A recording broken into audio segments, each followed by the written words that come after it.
Saat saya sedang merenung untuk mencari topik pembuka dari series terbaru Liga Doa ini, Roh Kudus entah kenapa membukakan saya tentang tokoh Alkitab bernama Mephiboset. Setelah saya mempelajarinya, saya menemukan fakta brutal dan saya merinding. Karena lagi-lagi kebenaran Kristus akan memerdekakan kita dari penjara pikiran salah yang dimotori oleh si jahat secara dramatis. Maka, bolehkah jujur sebentar bahwa sama seperti saya tahu ada sebuah mimpi juga yang sudah lama kamu simpan rapat-rapat. Di mana dengan mimpi itu, kamu ingin hidup kamu berkembang, punya dampak besar, ingin memberkati orang, dan pada akhirnya memuliakan Tuhan. Tapi keadaan tidak memungkinkan untuk kamu mengejar mimpi itu. Atau setiap kali hendak memulai, ada sesuatu yang mengunci. Nanti aja deh. Hingga akhirnya kamu jadi lelah sendiri, padahal belum melangkah jauh. Saya mengalaminya dan saya bahkan menangis saat tahu waktu tidak bisa diulang. Bahwa segala penundaan itu ternyata menghabiskan sumber daya umur kita yang terbatas. Lalu, itu mah karena dia malas aja, tidak mau berusaha, mau enak-enaknya aja. Dunia pada akhirnya akan menghakimi orang yang tidak mengejar mimpi yang sempurna. Itu fakta. Dan sakit karena ejekan itu nantinya seolah tiada arti. Karena kita nanti perlahan akan mulai mempertanyakan diri sendiri. Kenapa ya? Andai aja waktu itu kita akan merasa punya cacat di karakter kita. Tidak seperti orang lain yang hebat-hebat. Pikir kita, bukan karena rendah hati, melainkan sudah runtuh rasa percaya diri kita sebagai seorang anak Tuhan. Tapi Roh Kudus telah membukakan ini. Alkitab mencatat kisah seorang pria bernama Mephiboset. Sebagai cucu Raja Saul, dia seharusnya mewarisi tanah, kekayaan, dan kehormatan. Namun dia malah menghabiskan tahun-tahunnya dengan merasa diri sebagai anjing mati di tempat bernama Lodebar, yang artinya padang tanpa rumput. Suatu hari Raja Daud memanggilnya. Mephiboset datang. Daud berkata, "Aku akan mengembalikan semua tanah kakekmu." Itu adalah mimpi besar yang dihidupkan kembali. Tapi Alkitab mencatat satu detail aneh. Mephiboset pada akhirnya tidak pernah benar-benar menikmati tanah itu. Dia tetap tinggal di Yerusalem karena Alkitab bilang kakinya cacat. Dan saya menyadari banyak dari kita ini yang sama seperti Mephiboset. Mimpi besar sudah dijanjikan, tanah warisan sudah dikembalikan, tapi kita tidak pernah benar-benar berlari mengejarnya. Maka saya ingin memberitahumu satu hal. Kamu tidak malas, kamu sedang dibajak. Bahwa ada sesuatu di alam roh yang membuat kaki rohani kamu terasa cacat. Sebab orang malas tidak akan menangisi mimpinya. Orang malas tidak punya imajinasi yang menyiksa batinnya. Isak tangis dan hayalan itu adalah bukti bahwa mimpi kamu masih hidup. Dan ia sedang meronta meminta untuk dieksekusi. Hari ini, di The Manual for the Living Soul episode pertama ini, kita akan masuk ke ruang sidang surgawi. Kita akan melihat sendiri apa yang sebenarnya terjadi saat kita terus menunda. Membedah mengapa sumbatan itu terjadi. Bagaimana Roh Kudus butuh kerjasama untuk membuka kembali pintu yang selama ini tertutup. Dan kita akan menemukan bahwa musuh kita bukanlah kemalasan. Mari mulai dari bab 1. Ketika kamu takut melangkah, sabotase di ruang kendali. Jadi saat kamu menunda-nunda di alam roh, tepatnya di ruang sidang surgawi untuk hidupmu, telah terjadi ketegangan yang tidak kamu lihat. Malaikat eksekusi yang bertugas melayanimu berdiri di hadapan tahta. Suaranya tegas. Benih mimpi yang sudah ditanam sejak dia dalam kandungan telah siap. Musimnya sekarang. Mengapa anak ini belum bergerak? Namun Roh Kudus dalam dirimu diam. Sementara itu di bumi, kamu yang lagi-lagi masih duduk di kursi yang sama, belum juga mulai-mulai. Karena kamu tidak tahu bahwa di bahumu ada makhluk yang sedang bekerja. Namanya roh ketakutan, utusan iblis. Dia lagi membisikkan skenario kegagalan ke sistem alarm di jiwamu, ke bagian otakmu yang bernama amigdala. Lalu sirine pun berbunyi, bahaya, jangan gerak. Dan kamu akhirnya berkata, nanti aja deh. Tapi coba dengar ini baik-baik.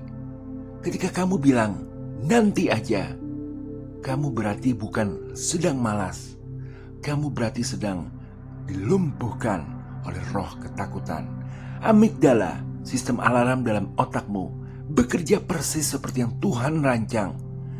Sebenarnya tugasnya amigdala itu mulia, melindungimu dari bahaya nyata. Tapi amigdala punya satu kelemahan besar. Dia tidak bisa membedakan antara singa yang sungguhan di depanmu dengan bayangan kegagalan yang dibisikkan roh ketakutan. Jadi ketika bisikan itu masuk, kamu akan gagal, kamu akan malu. Ingat pengalaman pahitmu dulu. Amigdala merespon dengan sama persis seperti kamu sedang menghadapi singa. Sirine menyala, tubuh kaku, pikiran berhenti, dan dunia menyebutnya malas. Padahal itu adalah jiwa kamu sedang dibajak. Iblis tidak perlu mencuri mimpimu. Dia hanya perlu membisikkan cukup ketakutan ke sistem alarmmu. Maka kamu sendiri yang akan menghentikan dirimu sendiri. Dan inilah firman yang memberitahukan semuanya. Sebab Allah tidak memberikan kepada kita roh ketakutan, melainkan roh kekuatan, kasih, dan ketertiban. 2 Timotius 1 ayat 7. Roh ketakutan bukan dari Tuhan. Dia bukan dari suaranya. Dia bukan bagian dari desain asli tubuhmu. Dia datang sebagai penyusup, pembajak. Jadi setiap kali kamu mendengar bisikan yang melumpuhkan, kamu sudah tahu sekarang, itu bukan kamu, itu bukan suara Tuhan.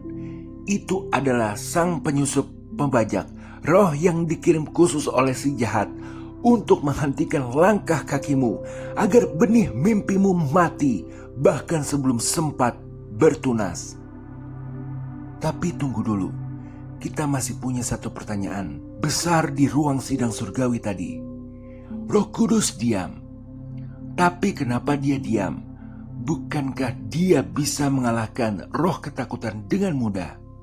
Lalu, apa yang sebenarnya dia tunggu dari kamu?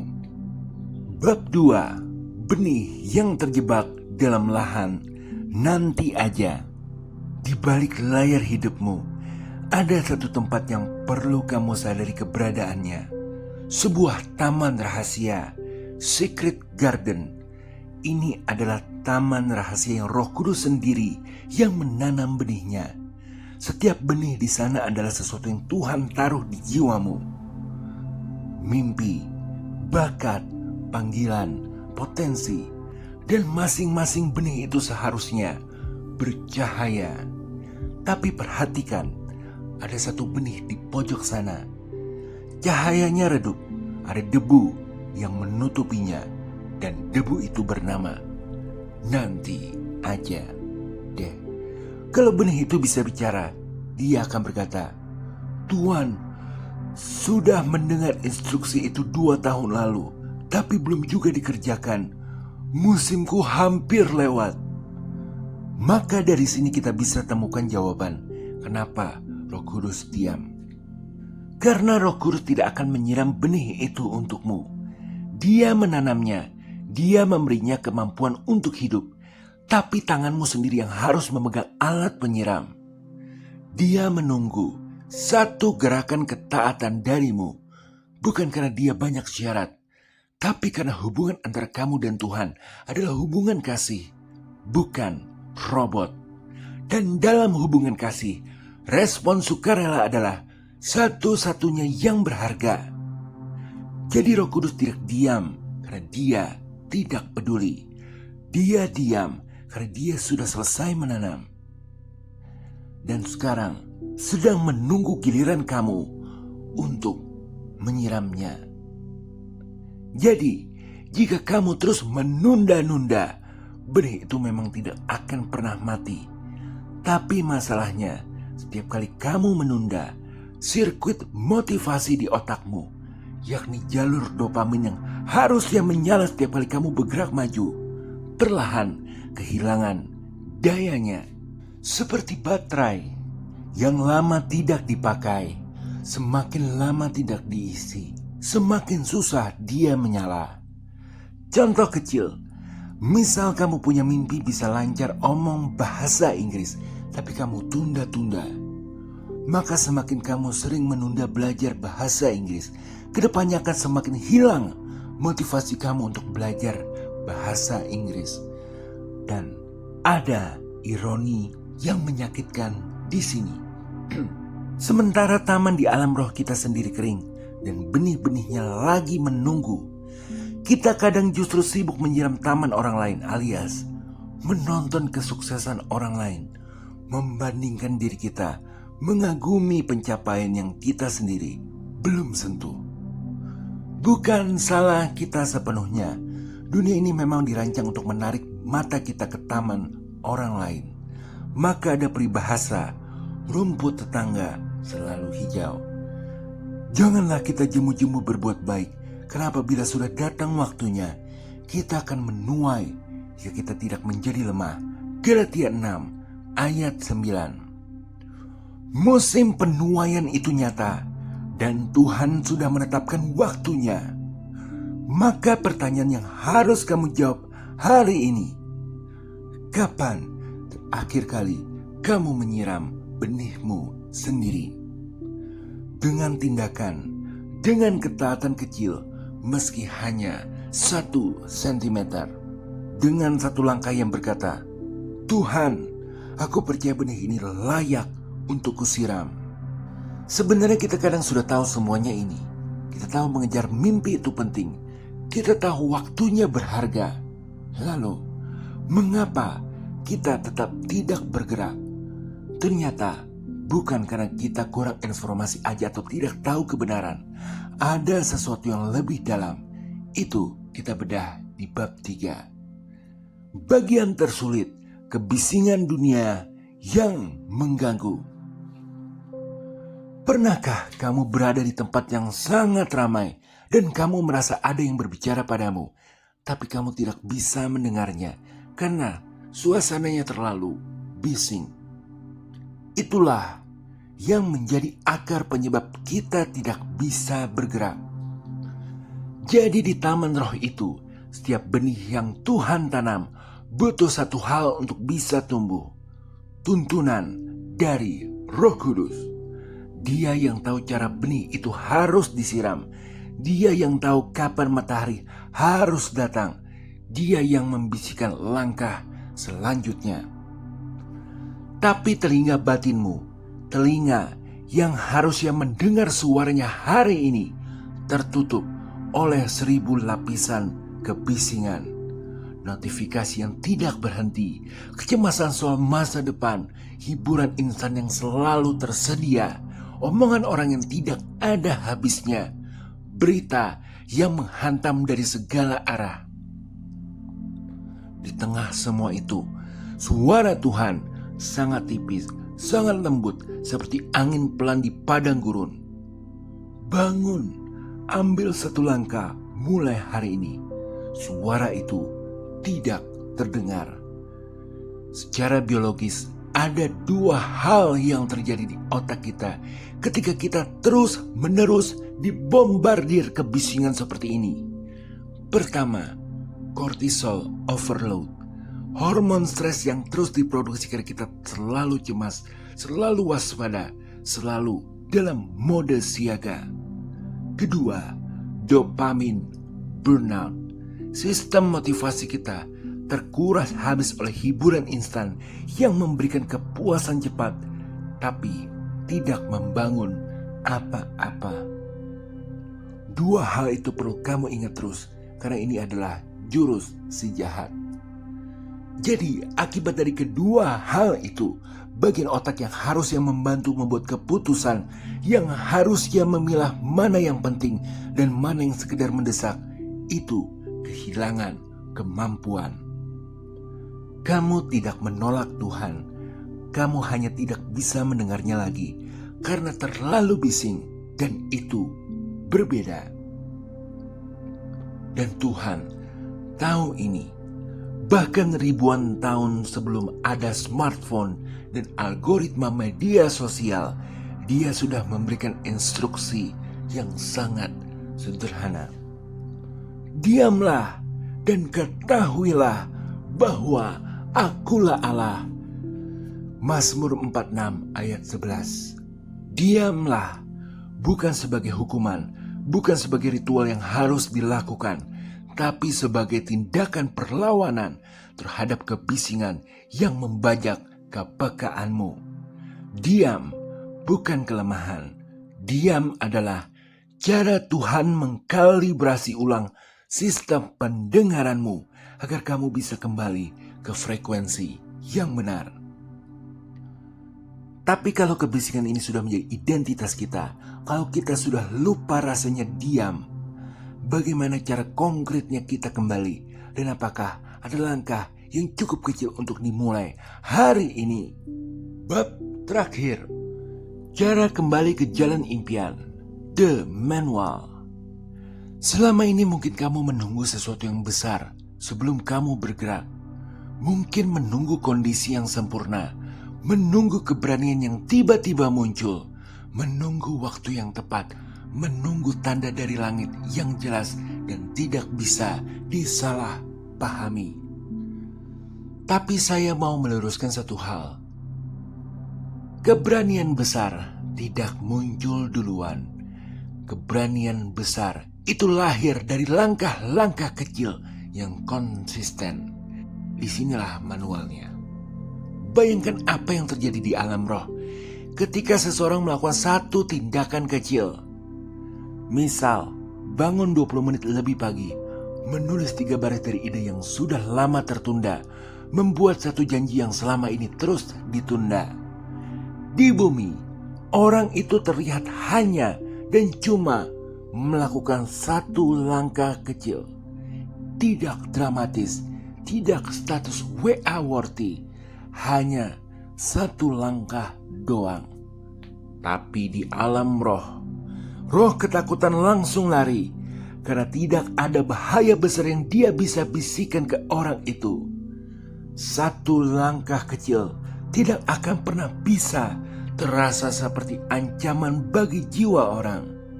Malaikat eksekusi yang sudah menunggu lama itu akhirnya tersenyum. Akhirnya satu langkah kecil sudah membuka kunci peti janji. Dan di taman roh, benih yang sudah lama redup, yang sudah lama menangis menunggu, mulai bercahaya lagi. Tunas pertama muncul. Satu langkah kecil itu yang mengubah segalanya. Bukan karena langkah itu hebat, tapi karena langkah itu adalah sinyal ketaatan kepada Roh Kudus. Siapa yang setia dalam perkara kecil, ia setia juga dalam perkara besar. Lukas 16 ayat 10. Dan Yakobus 4 ayat 7 mengatakan sesuatu yang sangat praktis. Tunduklah kepada Allah, lawanlah iblis, maka ia akan lari dari hadapanmu. Yakobus 4 ayat 7. Perhatikan urutannya. Pertama, tunduk kepada Tuhan, baru kemudian iblis lari. Ketaatan adalah senjatamu, bukan doamu saja. Doamu dan langkah fisikmu bersama-sama adalah kombinasi powerful yang mengubah hidup. Doa yang kuat saja tidak cukup jika tidak disertai satu langkah fisik hari ini. Langkah itu memberi Roh Kudus jalan untuk bekerja di dalam hidupmu. Jadi ini manual dan konkretnya. Besok pagi, bukan minggu depan, bukan nanti kalau sudah siap. Lakukan progres hanya 5 menit. dari mimpi besarmu. 5 menit menulis, 5 menit merancang, 5 menit membuat satu telepon, 5 menit membuka file yang sudah lama tertutup, dan lain-lain. Setelah itu, katakan dengan suara yang bisa kamu dengar sendiri. Sudah, Tuhan, aku taat hari ini. Itu bukan kalimat kecil. Itu deklarasi perang terhadap roh ketakutan. Itu sinyal kepada alam roh bahwa kamu memilih taat. Haleluya. Amin. Jadi mari kita lihat Mephiboset untuk terakhir kalinya dan rekap apa yang sudah kita temukan hari ini. Mephiboset dipanggil Daud. Dia datang tersungkur, bilang dirinya anjing mati. Dan Daud berkata, "Jangan takut, aku akan mengembalikan semua tanah kakekmu." Itu adalah anugerah. Tidak usah bayar, tidak usah harus layak. Tanah dikembalikan, mimpi besar dihidupkan kembali. Tapi Mephiboset tetap tinggal di Yerusalem. Dia tidak pernah benar-benar menikmati tanah warisan itu. Kakinya cacat. Namun Yesus berbeda dengan Daud. Daud mengembalikan tanah Mephiboset, tapi kakinya Mephiboset tetap cacat. Yesus mengembalikan hidupmu dan dia berkata, "Bangunlah, angkatlah tilammu dan berjalanlah." Yesus tidak hanya memberi janji, dia memberi kemampuan untuk menjalani janji itu. Roh Kudus tidak hanya menanam benih, dia mau menjadi kekuatan di kakimu saat kau melangkah. Kamu tidak malas, kamu tidak lemah, kamu bukan orang yang kurang iman. Kamu adalah seseorang yang mimpinya sedang dibajak oleh roh ketakutan yang sangat pandai menyamar, oleh kebisingan duniawi yang menutup frekuensi Tuhan, oleh sistem alarm tubuhmu sendiri yang disalahgunakan. Tapi hari ini, kamu sudah masuk ke ruang yang jarang orang masuki. Kamu sudah melihat musuh yang sesungguhnya, dan kamu tidak akan bisa menyebutnya. Dirimu malas lagi karena kamu sudah tahu itu bohong. Mimpimu bukan kecelakaan, benih di taman rohmu bukan hiasan. Tuhan menanamnya di sana karena ada musim yang sudah Dia siapkan untukmu, dan musim itu menunggu ketaatanmu. 5 menit besok pagi itu bukan tugas kecil. Itu adalah langkah iman pertamamu hari ini yang mengubah segalanya. Haleluya. Amin. Terima kasih telah menonton. Sampai jumpa di video berikutnya. Jika pernah berkenan, berikan like, share, subscribe, serta komen. Tuhan Yesus memberkati.